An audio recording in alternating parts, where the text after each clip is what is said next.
convexa, si se quiere. Espera que se devuelva. Entonces, esto es lo que vamos a aprender hoy, así que los que contestaron, perfecto. Este es un hematoma epidural y este que tenemos acá, que tiene una forma diferente, es un hematoma subdural. Eso es parte de lo que vamos a aprender hoy. Y esto por acá es, déjenme un segundito, que me están llamando por aquí. Voy a eso, ahora te muestro acá. ¿A qué te refieres con la mancha negra? ¿Esta parte de acá o esto de aquí? Estos son los ventrículos. Estamos en el contexto de un paciente. Denme un segundo nada más, que tengo una llamada aquí de la guardia. Un segundito nada más.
Sí, ya estamos.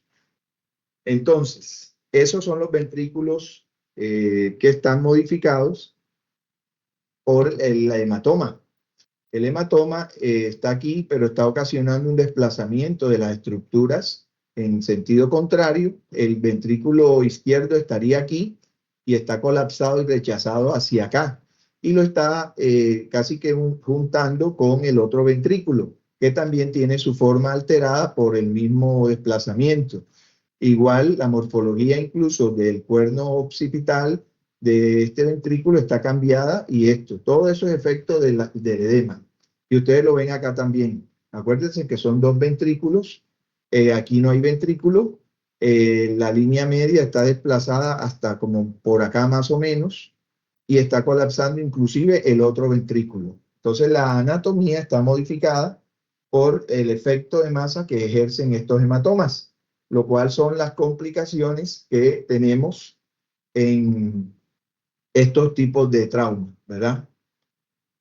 Muy bien. Por acá quería también recordarles y pedirles, a ver si se acuerdan, si esta capa donde va el cursor, el láser, ¿cómo se llama esa capa de la meninge? Acuérdense que son tres capas de la meninge. ¿Y esta cuál sería? ¿Alguien se anima? ¿Alguien se acuerda? Aracnoides.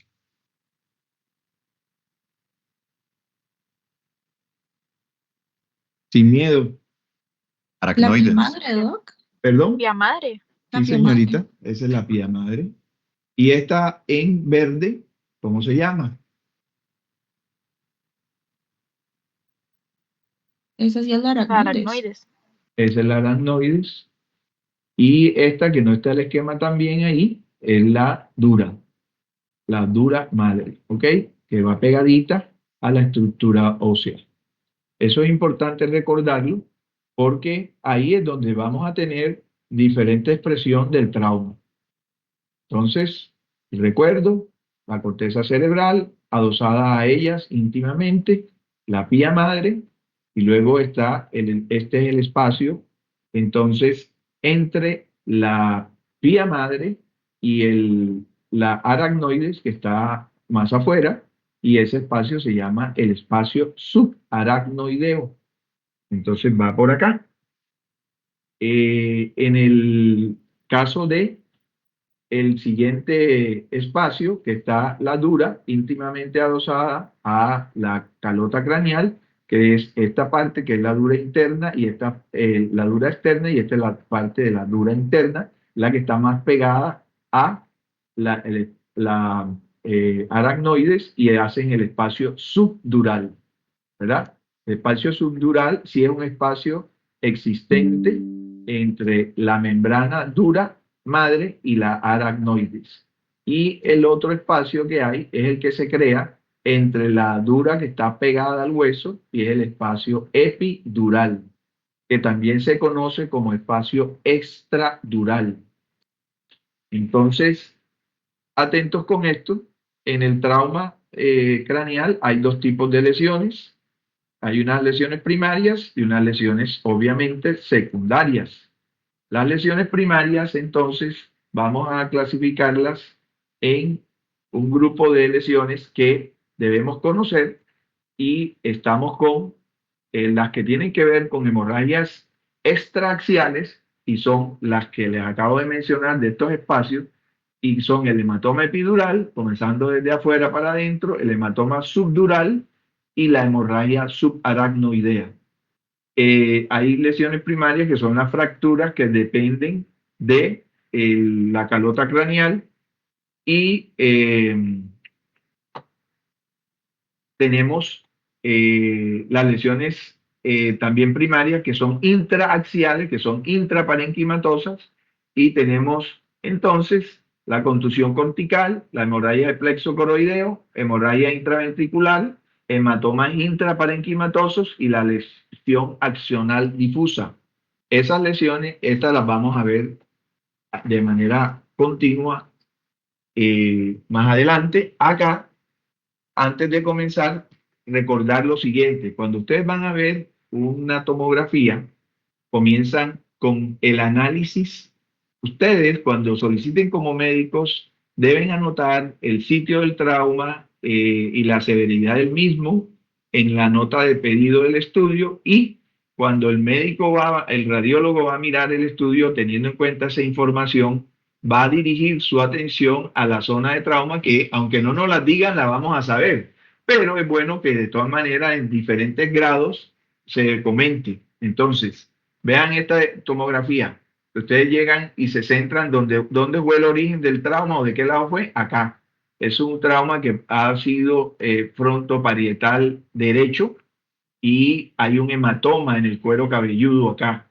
¿Qué tenemos que hacer? Además de ver el hematoma, que se denomina subgaleal, anoten eso por ahí. Acuérdense, el hematoma subgaleal es un hematoma en la galea aponeurótica y es extracraneal. Y podríamos decir que si el radiólogo nos dice, o el médico, el que aporte alguna cosa con el TAC, de un hematoma subgaleal, no se lo imaginen adentro del cráneo. Y es un traumatismo de grado, entre comillas, menor, si no se acompaña de más nada, ¿ok? Entonces, se los digo porque en la vida he visto varios pacientes que les decimos que es un hematoma subgaleal, y tienen este problema de creer que es un trauma severo. Entonces, claridad: hematoma subgaleal es del cuero cabelludo.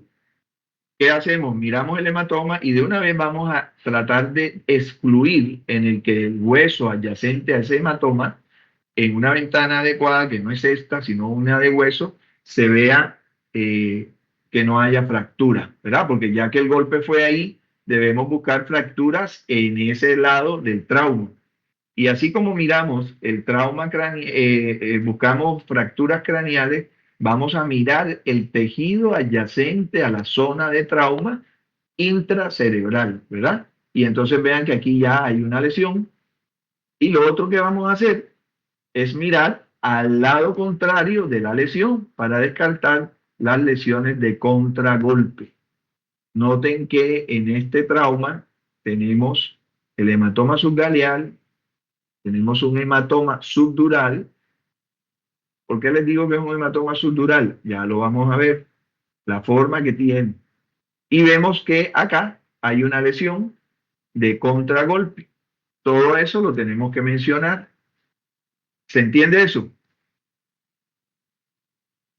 Bueno, de las fracturas, como estamos hablando de las lesiones primarias, acuérdense, pueden ser lineales, pueden ser deprimidas, diastásicas y conminutas. Las conminutas, pues cuando hay más de dos fragmentos, las diastásicas en los sitios de sutura, que se ensanchan, las deprimidas, como su nombre lo indica, al perder el alineamiento del hueso y migrar un hueso en sentido profundo hacia la región craneal, entonces será deprimida.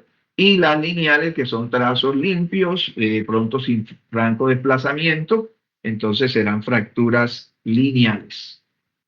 Entonces, acuérdense, encontramos hematomas subgaleales y ese es el hematoma por debajo de la aponeurosis que cruza las suturas y que está extracraneal. Para ver las fracturas pedimos una ventana ósea y lo miramos así. Ahora contamos con las reconstrucciones tridimensionales, entonces podemos tener vistas como estas que obviamente nos dan una claridad más anatómica de la fractura. Igual vean acá cómo se ven las fracturas y en este ejemplo tenemos una lineal sobre el hueso temporal. Hay que hacer una división o gracias al conocimiento de la anatomía podemos establecer ejemplos. Esto que está acá es una sutura temporo-occipital y es normal cuando tenemos dudas de las líneas que vemos en el cráneo a veces. Acuérdense que a veces o en gran parte de las ocasiones hay simetría en el aspecto de las suturas, entonces vamos a ver del otro lado otra imagen parecida. En tanto que aquí este es un trazo lineal sobre el hueso temporal, es una fractura lineal.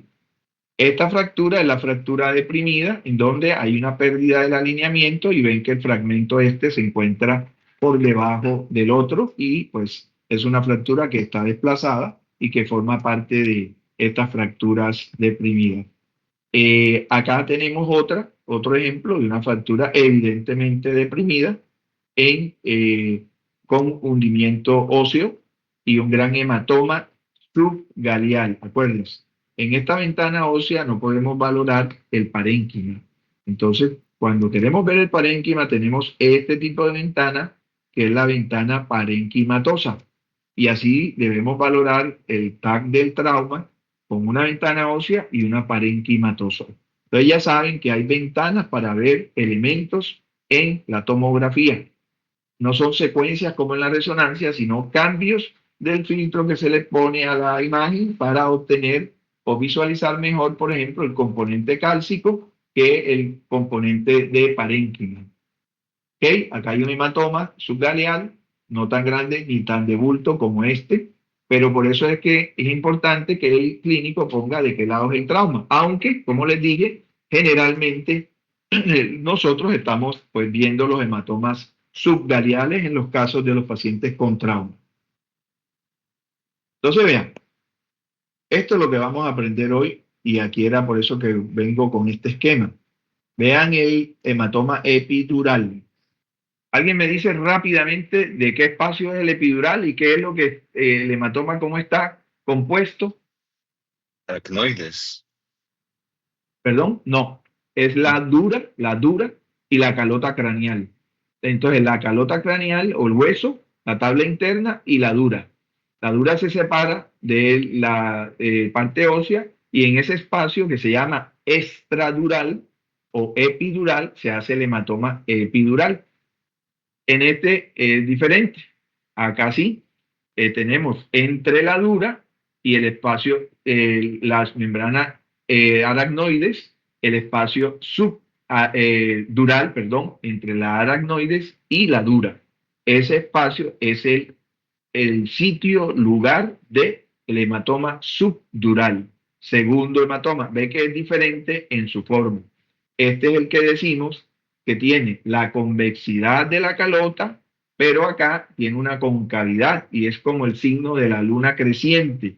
es una imagen, si se quiere, en el que es lo contrario de esta, mientras que en el epidural está convexo, acá está cóncavo, lo que da para el cerebro. Entonces, esa es la morfología, que son diferentes. El hematoma, y la del sangrado subaracnoideo es en el espacio subaracnoideo entre la aracnoides y la pía madre. Y este se dispone incluso por todos los surcos y en las cisternas. ¿Se acuerdan que les había hablado de las cisternas? Entonces esta hemorragia subaracnoidea puede estar en cualquiera de esas cisternas que habíamos visto antes. Otra lesión que vamos a ver es la contusión, y van a haber lesiones en el parénquima cerebral por dentro de él, de tipo puntiforme y dependiendo de ciertas características del trauma. Y también la lesión axonal difusa, en que a veces va en la zona de separación de sustancia gris y sustancia blanca, bordeando la disposición de las lesiones. Eso es lo que vamos a mirar hacia adelante. Entonces, este era el recuerdo de esos espacios nuevamente y el espacio epidural. ¿Ok? Entonces, vean que acá teníamos la dura madre, la externa, la interna y el espacio separado donde está la calota, el hematoma epidural. Y entonces, se le dice también extradural, ya se lo habíamos dicho. Ojo, está asociado sí o sí a ruptura de la arteria meningia media y o una rama arterial. Ojo, eso es para siempre.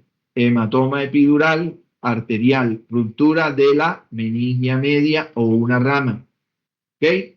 Y es generalmente asociado a una fractura. La fractura es la que pellizca la arteria y la rompe. Y entonces se produce el hematoma, que es de rápido crecimiento porque es de sangrado arterial. Y la imagen es así, biconvexa. Acuérdense que ustedes usan un lado, la curvatura que tiene la calota, y el otro lado, el convexo, hacia adentro, haciendo una imagen lenticular, biconvexa del hematoma.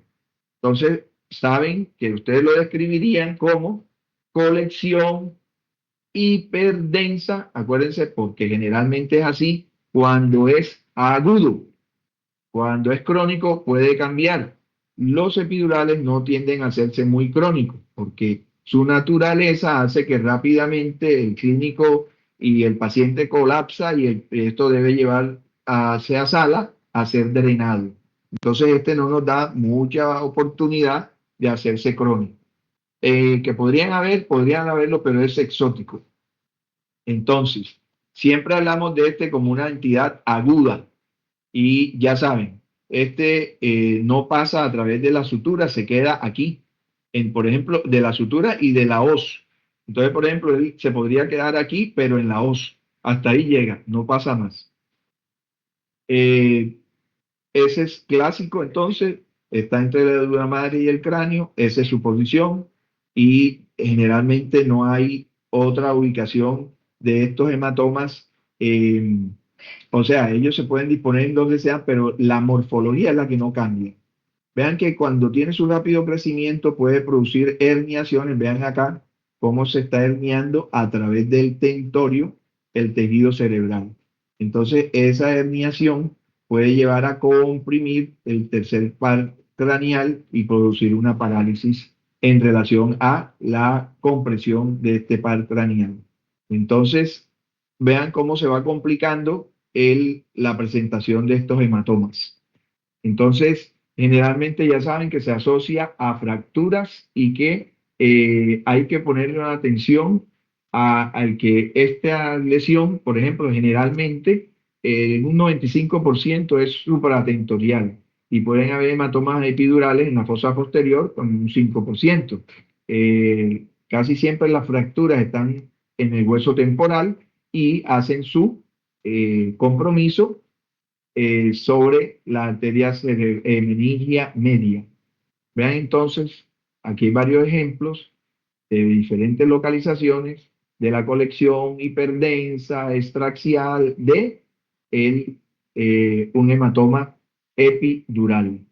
Vean que clásicamente tiene la morfología biconvexa o lenticular y genera, otra cosa que va generando es que, por ejemplo, casi siempre el hematoma al expandirse comprime los surcos y del lado de que está el hematoma ya no hay surcos, dependiendo incluso de la edad del paciente. Entonces, en los más viejitos se va a notar más porque este otro lado va a estar con muchos espacios entre del líquido cefalorraquídeo por la atrofia cortical y en el lado contrario, en la zona donde está el hematoma, pues van a estar colapsados. Diversas posiciones de hematomas, vean aquí la fractura muy evidente, el hematoma subgaleal, voy para atrás, y entonces eso evidencia el tema de las fracturas asociadas al hematoma. Aquí vamos a seguir entonces con otro hematoma y vean que en el esquema estamos con, aquí está la aracnoides y acá está la dura, aquí está el hematoma subdural. ¿Ya? Vamos con él. Acá tenemos diferencias que son importantes. Por ejemplo, el hematoma subdural está asociado a ruptura de venas. Entonces, pongamos atención. El subdural es por venas, el epidural es por arteria. El subdural puede suceder o sucede en pacientes de mayor edad, de edad avanzada, alcohólicos. Puede suceder también en niños cuando les hacen esos batidos que les hacen a los chicos pequeños para hacer gracia, tirarlos para arriba, jugando. Eso puede hacer que se le rompa una vena y comience a tener un hematoma subdural. ¿Ok? Entonces, hay una predisposición de los pacientes para estas rupturas de las venas porque tienen mucha atrofia y los vasos son débiles. Entonces, se rompen y se van llenando poco a poco porque ahí antes los espacios están llenos de líquido cefalorraquídeo y los van a ir modificando o cambiando por sangre. Entonces, mientras no llega a cierto nivel el sangrado, no va a generar mayor compresión ni mayor síntoma. Este paciente clásico pasa que se dio un golpe hace unos días y después comienza con la cefalea a los días, 5 o 6 días, comienza cefalea y comienza a hacer síntomas de hipertensión endocranial con vómitos asociados a la cefalea y después un deterioro neurológico.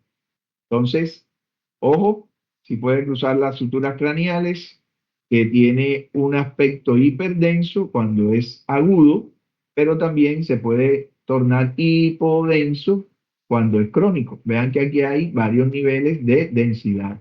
Uno hiperdenso y acá tiene hipodenso con algunas zonas hiperdensas. En cambio acá es prácticamente todo hipodenso.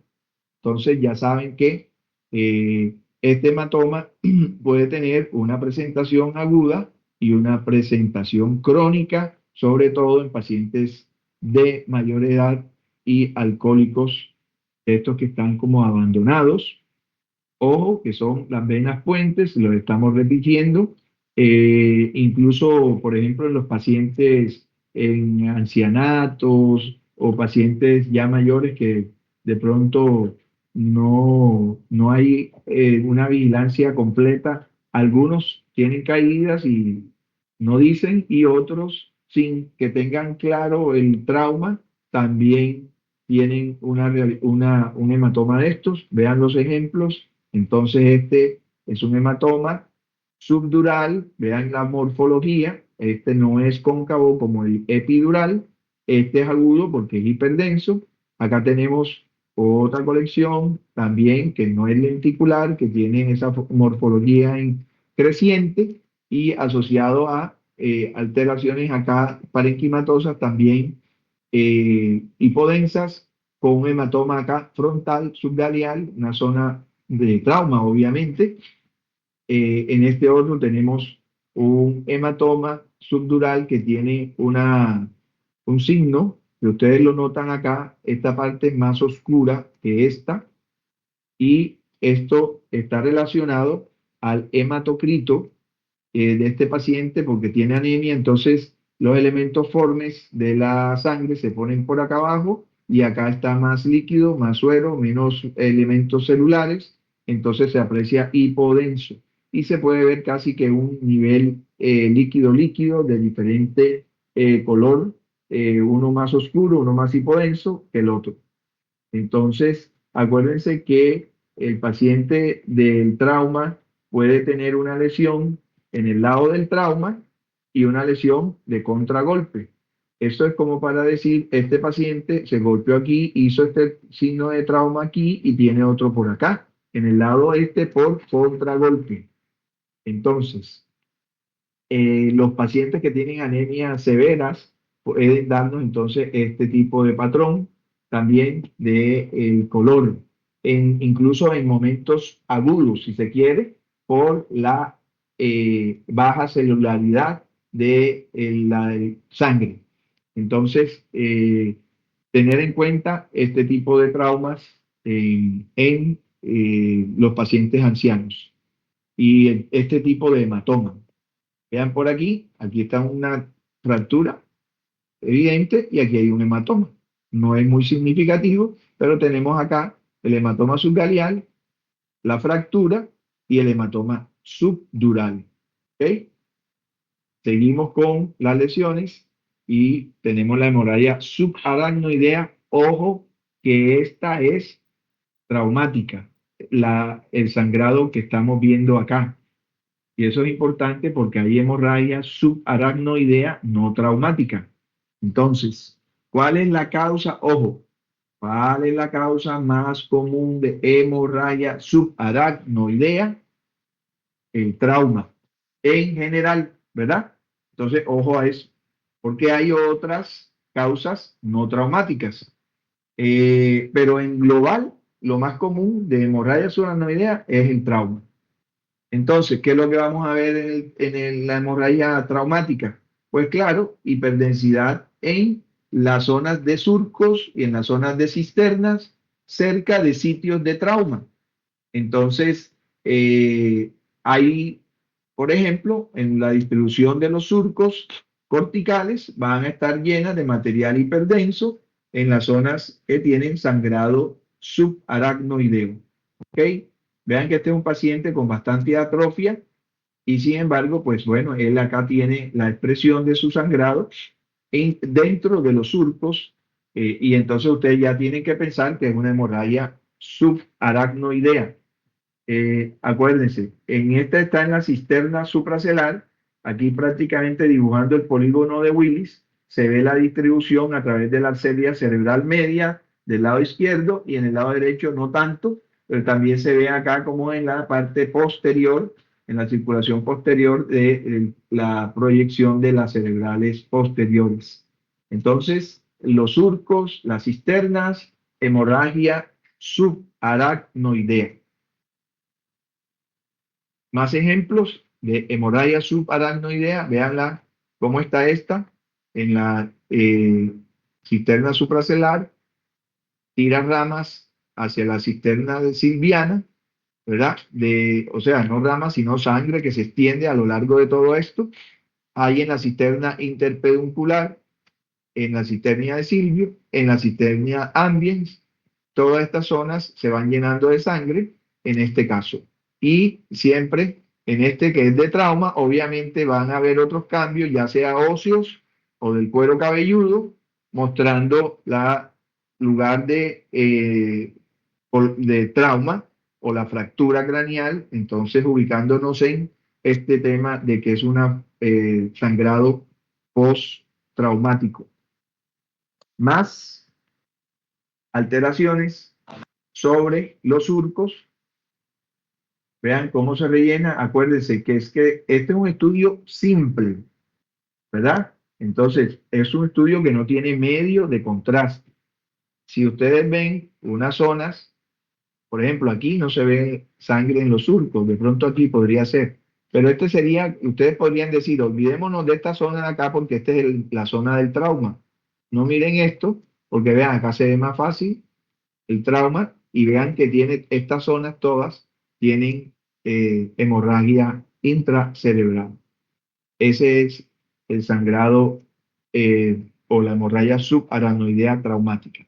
Acuérdense que pueden haber, de hecho, esto se me estaba pasando, pueden haber, además del sangrado sobre los surcos, sobre los ventrículos, extensión al parénquima.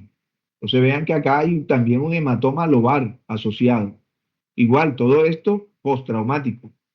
Entonces pueden haber un mix. Ustedes pueden tener un paciente que tenga un hematoma epidural, que tenga hemorragia subaracnoidea, que tenga hematoma subgaleal, ¿verdad? Todo eso lo pueden tener en un solo paciente. Entonces, atentos a estas imágenes porque ahí están como independientes, pero puede haber un mix de todo esto. ¿Cómo van ahí?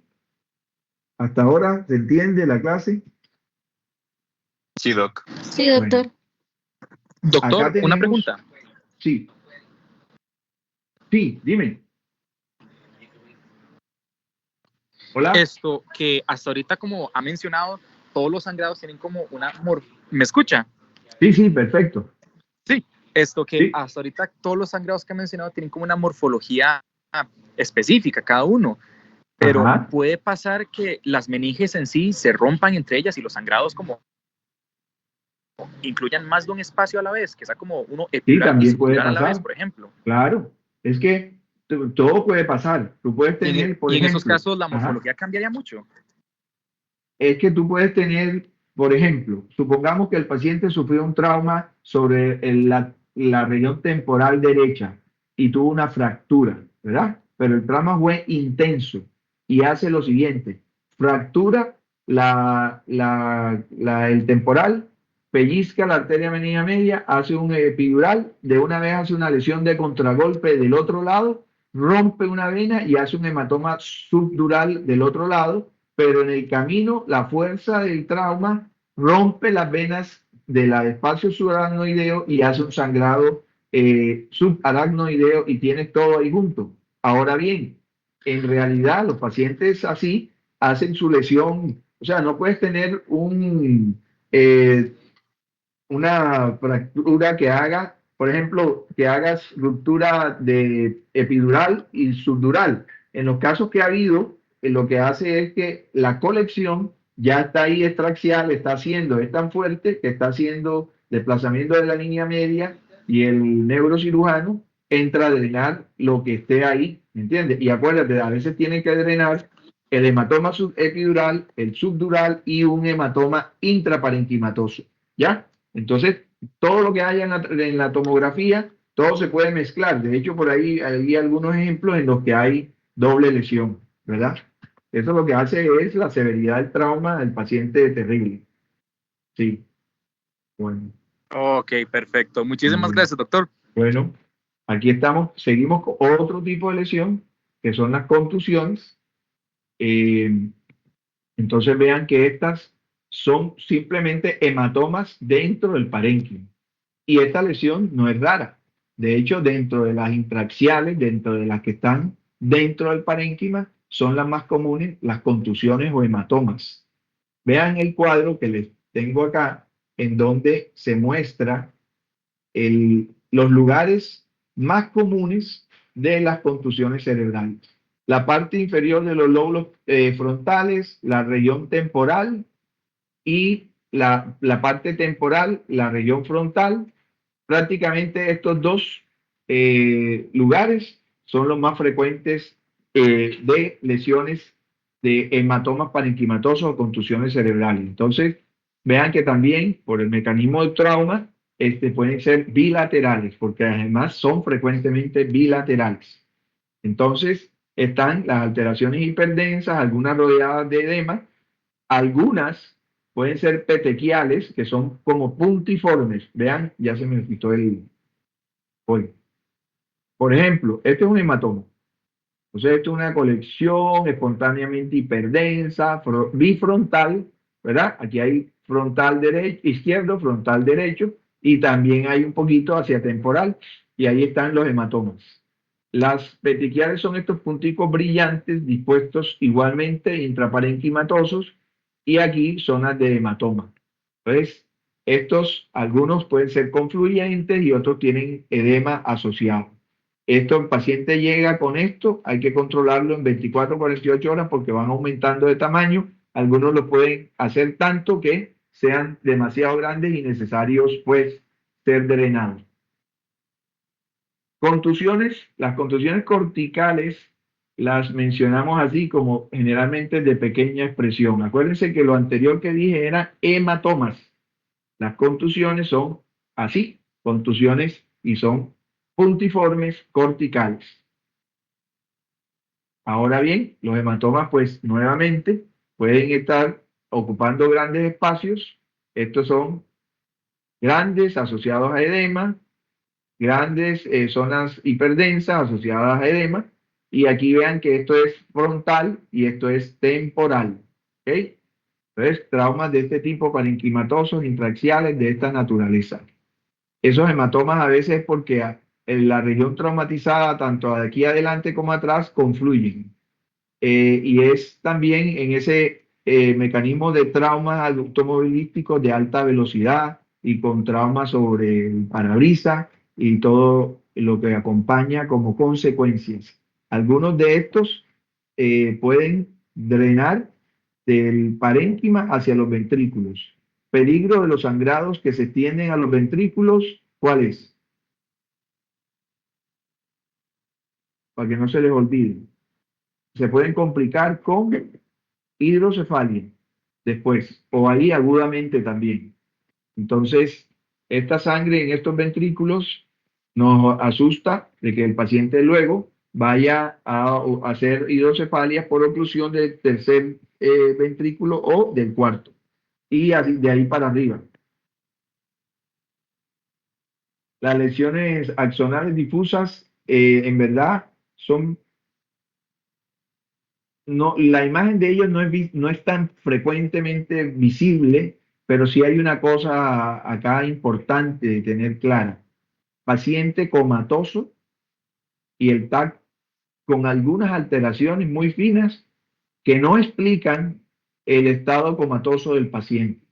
Es este tipo de lesiones neuronales, accionales difusas, en donde hay lesiones corticales y puntiformes, y también puede haber compromiso del tallo, y entonces estos pacientes pierden ese estado de alerta y tienen un déficit en estas lesiones accionales difusas, tienen un déficit neurológico significativo, y vean que las lesiones que hay en la resonancia y en el TAC no son tan extensas como las que les he mostrado antes de hematomas y todo esto, sin embargo el paciente está bastante afectado, incluso puede mejorar la imagen, en unos días mejoran estos signos de sangrado y el paciente tiene un TAC todavía mejor y sin embargo está comatoso.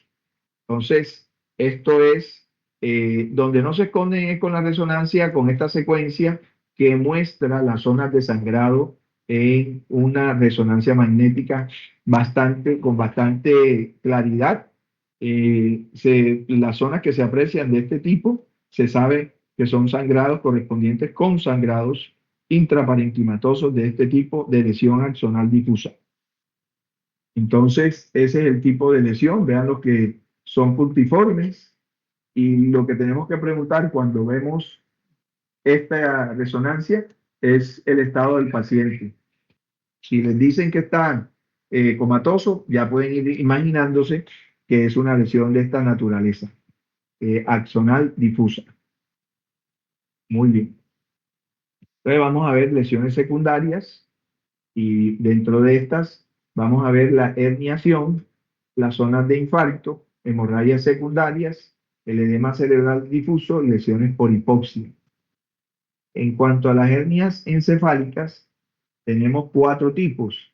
Y cuando les mostraba lo del hematoma, les decía que estos hematomas pueden llevar a que el paciente haga a través de la os, hacen una típica, que es la hernia subfalcina, que es debajo de la os, que es la que está marcada con número 1, y la otra zona donde también hernia y es a través del tentorio, y entonces es la hernia que hace una desviación del uncus del lóbulo temporal, que es la marcada como 3. Es una herniación uncal.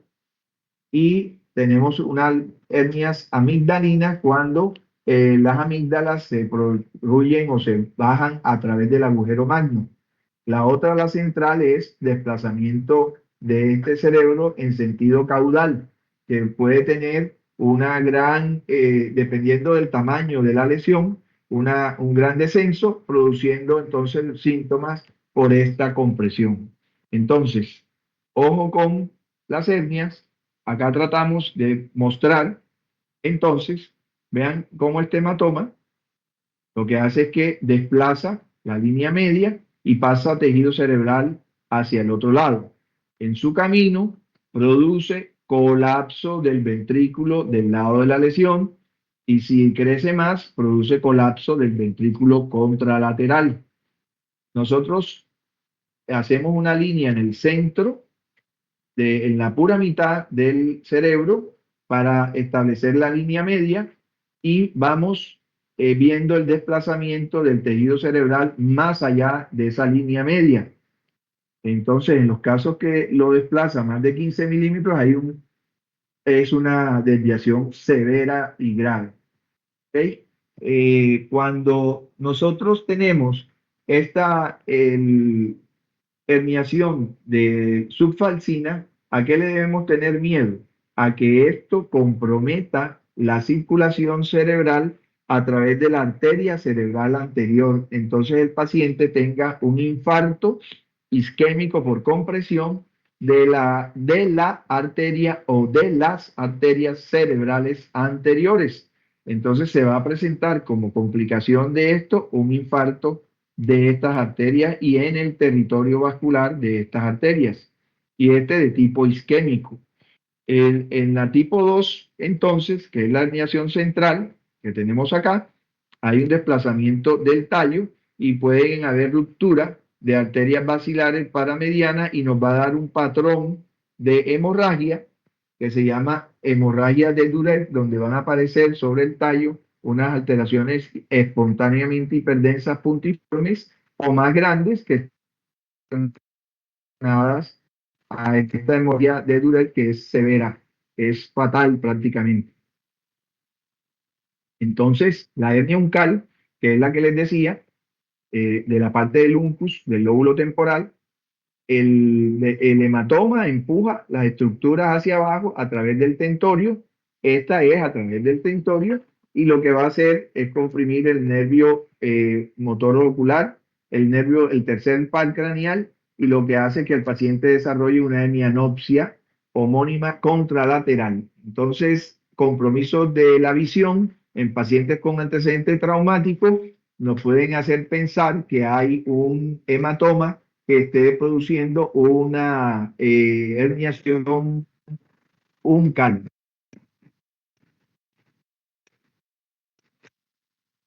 Los signos visuales hay que hacerle un control y probablemente es ya tiempo de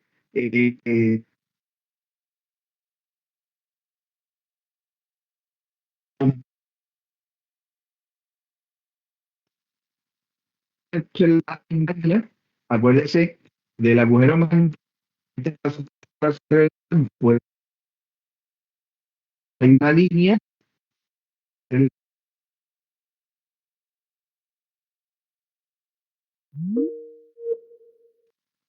pues es algo grave y puede llevar a coma y muerte por compresión del tallo. ¿Ok? Esas son las herniaciones. Entonces, ejemplos de herniaciones, allá que aquí está desviando la línea media, colapsando el ventrículo y tiene estos dos valores. Y vean que este es un hematoma pequeño. Veanlo ahí. Tiene edema de los surcos, desviación de la línea media, colapso del ventrículo homolateral y menos el del lado contrario. Eso está todavía entero, pero sí tiene tanto el cuerno anterior o frontal como el posterior con colapso. La hernia uncal, entonces, vean un datico importante, es que cuando está el uncus con herniación a través del tentorio. Vean dónde está la alteración. Y por aquí es que se viene el tejido del lóbulo temporal.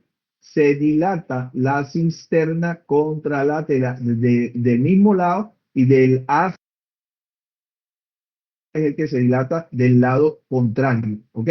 Entonces está dilatada la cisterna, que está aquí de lado, y está dilatado el cuerno temporal del ventrículo lateral. Se dilata de manera asimétrica. Vean que el del otro lado, donde está el hematoma, no se ve, porque ese está colapsado. Pero la presión hace que este se dilate de manera asociada. Entonces, en las hernias amigdalinas, lo que les habíamos dicho, a través del agujero magno, la línea de Chamberlain, la amígdala está por debajo de esa línea y eso no debe ocurrir. Ya saben que esto es una emergencia, hay que descomprimir donde esté el hematoma para que esto no siga porque el paciente puede tener un paro respiratorio. Seguimos con las hernias. Vean que por aquí anda el hematoma, no se ve tan grande, pero hay bastante desviación de la línea media, hay colapso del ventrículo, tanto en la parte frontal como en la occipital. Y aquí está comprimiendo un poco el ventrículo del otro lado, el cuerno frontal. Entonces, a pesar de no ser tan grande el hematoma, hay mucha desviación, compromiso y esa hernia, pues obviamente que ese es un paciente para cirugía evacuadora pronta. Otras hernias, las uncales, vean el hematoma. Este es un hematoma que ya no es agudo y comenzó a hacer acá la herniación uncal. Este de por acá cuesta más verlo porque acá está el hematoma, pero la herniación que es a través de esto realmente no es tan obvia. Probablemente haya alguna imagen mejor que esta para ese tipo de hematomas. Entonces, lo que hablábamos de la hemorragia de Duret es un círculo, puede terminar esta hemorragia en un infarto encefálico post-trauma. Vean cómo se ve en la hemorragia de Duret en mucha expresión, bastante grande. Hay una zona hiperdensa sobre el mesencéfalo que es bastante prominente. Este es como una hemorragia al extremo y acá vamos a mostrar una no tan grande porque acá se ve como puntiforme la alteración en la misma zona región mesencefálica, pero es solo casi que puntiforme y por eso no deja de ser grave. ¿Ok? Otras lesiones que pueden suceder, pues disecciones, los pseudoneurismas, rupturas de vasos, trombosis venosa y fístula arteriovenosa. En el contexto de un trauma, por ejemplo, en la zona de la región de los cuerpos cavernosos, va la carótida y están los plexos venosos de esa zona y ahí al haber una ruptura arterial por el trauma, puede hacerse una fístula arteriovenosa en esa ubicación. Entonces, traumas severos siempre pueden llevar a eso. Las disecciones, pues como su nombre lo indica, es ruptura, por ejemplo, de la íntima en la carótida, puede llevar a que se cree una falsa luz y esa falsa luz crezca y comprometa realmente el lumen, haciendo una estenosis de la arteria, comprometiendo el flujo sanguíneo y por contera se compromete el flujo sobre la cerebral media correspondiente y vamos a tener acá un infarto. Esta es una secuencia de difusión en donde se ve una zona de hiperdensidad sobre el territorio vascular de la cerebral media del lado izquierdo. Entonces, pacientes que tengan trauma que sea sobre la base del cráneo, sobre el cuello, incluso bucales, estas lesiones pueden llevar a una sección, una transección o una disección de la carótida y esta podría entonces comprometer su flujo y generar este tipo de lesiones. Ya les había dicho de las fístulas carótido-cavernosas y de las disecciones arteriales. Pues en pacientes con patología, realmente hay trombosis arterial postraumática se pueden dar, y la consecuencia, si fuera sobrecarótida, pues lleva a este tipo de infartos. Casi todos estos pues conllevan riesgos de hipoxia o lesiones hipóxicas severas en el parénquima, con la consecuente presencia de edema y igualmente producir herniaciones. Lo que tenemos acá es mostrando la carótida interna. Ustedes tienen aquí carótida común. Esta es la carótida externa, que tiene ramas en la porción cervical, y esta, que es la interna, que no tiene ramas, está amputada y no se ve más desde aquí. Debería seguir hacia arriba y no se nota. Vean acá en un corte de resonancia aquí, la zona hipodensa que se aprecia ahí. Vamos a ver si la pueden. Esa zona marcada es... Entonces ahí, ese punto de disminución del lumen de esa carótida, que puede llevar a alteraciones isquémicas por compromiso del flujo y de la intensidad del flujo. Vean este paciente. En esta vista de tomografía, este paciente tiene disección de ambas carótidas postraumáticas, y vean la cosa. Esta que está aquí es la yugular y esta que está acá es la otra yugular. Esta es la carótida del lado izquierdo. Vean que aquí la carótida de ese lado no se ve en este corte. Debería verse. En uno que sigue, tenemos acá la yugular y aquí un pedacito de la carótida. Y en este caso, arriba era donde se veía más comprometida, porque acá está como un poquito mejor. Entonces, este tenía doble disección. Podría tener doble infarto arriba, pero a veces por circulación colateral no se da. Entonces, vean cómo por trauma todo lo que puede suceder. Ahora vamos a hacer un breve comentario sobre las lesiones por hemorragia intracraniana no traumática. Entonces ya nos olvidamos, por favor, del trauma y nos venimos acá a hacer una rápida valoración de estas lesiones. Y lo que vamos a ver prácticamente es de esto: la hemorragia hipertensiva, la angiopatía amiloide, la malformación arteriovenosa, el cavernoma y el tumor cerebral. Del tumor cerebral es una cosa aparte en la que les quiero decir, pues, que obviamente si tenemos un tumor, dependiendo del tamaño, acuérdense que ellos pueden llegar a sangrar. Entonces va a haber un sangrado. Cuando vamos a ver el estudio tomográfico o de resonancia, pues vamos a encontrar una masa y vamos a encontrar el sangrado, pues dependiendo de la técnica de imagen que utilicemos. Entonces es un tema un poquito aparte, pero sí quería traerlo a colación, porque por ejemplo las hemorragias intracraneanas no traumáticas más comunes, las no traumáticas, son las dadas por la hemorragia hipertensiva y la angiopatía amiloide. Y las malformaciones arteriovenosas y la ruptura de aneurisma, pues también forman parte de estas hemorragias y con algunas características. Entonces vean el esquema. El aneurisma sangra hacia el espacio subaracnoideo. Eso lo tienen que tener muy claro.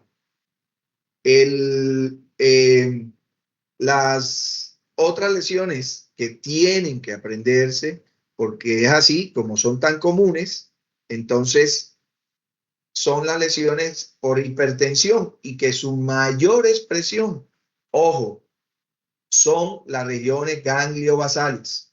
¿Puede haber en otra zona? Sí, pero si les vamos a preguntar cuál es la zona más común de sangrado por hipertensión, ustedes van a decir que es la región gangliobasal. No se me vayan a buscar artículos y cosas para reclamar porque apareció una lesión, un sangrado en el cerebelo y que esa es la parte más común donde se hacen los sangrados hipertensivos. No, es ganglio basal.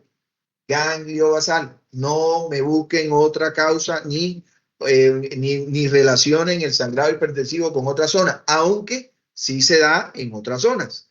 Pero ya saben que si ustedes tienen un sangrado en un paciente de 50, 60 años con hipertensión y tiene un evidente sangrado en la zona gangliobasal, no me van a decir que es un paciente que tiene una angiopatía amiloide o una malformación vascular, sino que van a decir que es un sangrado hipertensivo. Listo, eso es la idea.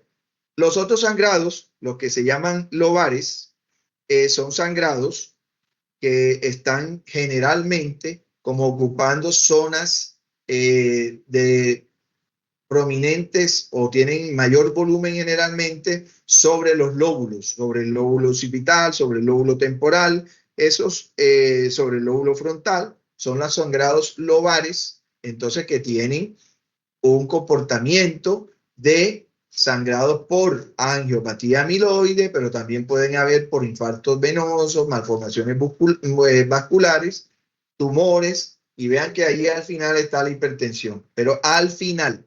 Entonces, no, como siempre preguntamos, de lo más común, entonces les decimos, pueden ser esto. Entonces, los que más dan esto, de los sangrados lobares, que están en la periferia de los lóbulos, generalmente, véanlo así, esta zona puede tener un hematoma grande, pero está en la periferia, podría estar por acá, podría estar por acá, y aquí este sangrado que es de hipertensión es central. Los lobares son periféricos, generalmente de gran tamaño, y el de hipertensión es ganglio basal. Los otros sangrados lobares, las causas son sangrados de tumores, malformaciones, y los infartos venosos también nos dan este tipo de sangrados. La hemorragia hipertensiva es la causa más frecuente de hemorragia intracraneal no traumática. Entonces, puede haber en los pacientes de hipertensión sangrados múltiples focales de pequeña expresión, ¿verdad? Esto lleva a un daño degenerativo hialino de la hipertensión, eso se llama hipohialinosis. En el mecanismo causal de los sangrados es cuando la hipertensión va produciendo, ¿ve? Estas son las perforantes, ramas de la cerebral media, que comienzan a tener pseudoneurismas o dilataciones en sus aspectos más distales, que luego se rompen porque son frágiles. Sobre, vean dónde estoy. ¿Alguien me dice dónde estoy ahí? Anatómicamente. Corteza Miedo. insular. ¿Perdón? Corteza insular. Pues sí, La parte- y también alguien que diga algo, sí, porque la arteria va por ahí, llega ahí, a la insular, pero ¿a dónde más está? En el putamen. Bueno, mira, por aquí por el únculo del hipotálamo, si es el caso, estamos en los ganglios basales. Mira, este es el núcleo, este es el putamen y este es el globo pálido, ¿ya? Entonces, esa es la zona gangliobasal. Ahí es la zona típica del sangrado hipertensivo. Entonces, no, doctor, pero en el cerebelo no puede sangrar por hipertensión. Sí, sí puede. Y también puede sangrar en el tálamo que está ahí cerquita, de esa zona de ahí puede sangrar también el hipertensivo. Pero estamos hablando de frecuencias, entonces caminamos por esa frecuencia. Muy bien. Vamos, espérate porque se nos adelantó aquí esto. Ese es un sangrado completamente claro, centrado sobre la región gangliobasal y tiene un compromiso hacia el ventrículo. Vean que se rompió aquí y se vino para acá. Les había ahí hablado de los angiomas cavernosos como posibles causas de sangrado no traumático. Esos angiomas cavernosos tienen una complejidad diagnóstica porque en la tomografía no son tan evidentes sus características como en la resonancia. Pero realmente cuando encontramos un sangrado como este, que es de una morfología de pronto irregular, a veces puede ser como un racimo de uvas, pero aquí lo que vemos en el TAC cuando sangra es la hiperdensidad. Entonces en la resonancia sí tiene un aspecto característico. Ese aspecto característico como de palomitas de maíz dicen que tiene esa imagen. En verdad a veces dicen así, yo a veces le veo ese aspecto, otras veces no. Entonces, en la resonancia, como tiene componente vascular, tiene estas imágenes hipointensas que recuerdan el que hayan ahí vasos sanguíneos. Entonces son los famosos angiomas que pueden ser incluso múltiples. Por ahí tenía un paciente de hace 15 días que tenía 2 lesiones de estas cerebelosas y la iba a incorporar acá en la clase.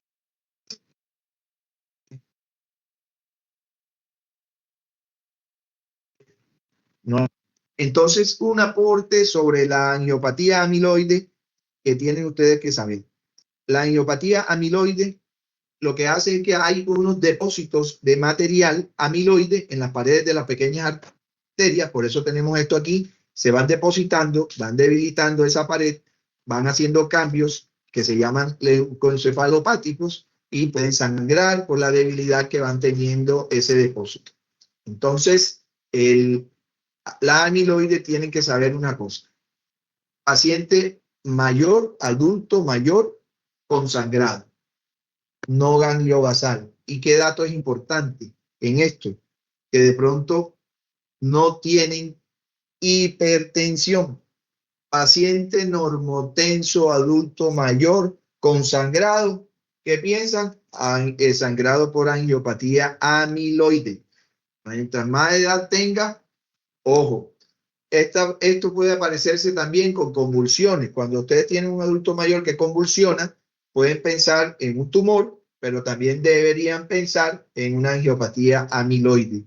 Entonces, ahí a veces se van a ver varios depósitos de hemosiderina en el cerebro, van a ver en la secuencia SWI de resonancia magnética, que es de susceptibilidad, las zonas de sangrado o de microsangrado, que va a ser característico. Entonces, paciente normotenso, anciano, sangrados, convulsiones, diagnóstico diferencial, tumores, TAS, pero ustedes van pensando siempre en la angiopatía amiloide en un paciente con esto. Lo otro, las malformaciones arteriovenosas. Vean que hemos avanzado en el diagnóstico de las malformaciones con las tomografías ahora que hacemos angiotomografía y con las resonancias magnéticas. Se llegan a caracterizar tal cual como son. Las malformaciones vasculares son conglomerados de estructuras vasculares, ¿verdad? Que las ven que tienen característicamente un nido y tienen unas venas de drenaje que siempre se buscan para el tema del tratamiento de ellas cuando les van a hacer el clipaje de estas malformaciones. Perdón,